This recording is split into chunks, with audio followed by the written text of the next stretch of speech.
Telemetry allows the grower to get direct information sent to a server.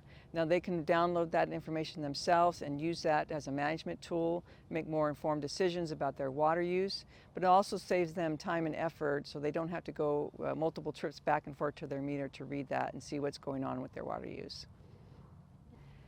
MAGSA is requiring telemetry for a few reasons. First of all, telemetry will give us an accurate reading of the actual water use within MAGSA, the groundwater use. Now when we have that information, we don't have to rely on estimates. It gives us a number that tells us here's what we're doing and here's how we can manage it better. And then also telemetry allows us to work on the supply side solutions. We have several projects that we want to do to bring water back to MAGSA. One would be the Aquaterra Water Bank, the McMullin expansion project, and our groundwater marketing project. But we want you to know that we care and respect the privacy of our landowners' data. It's going to be secure.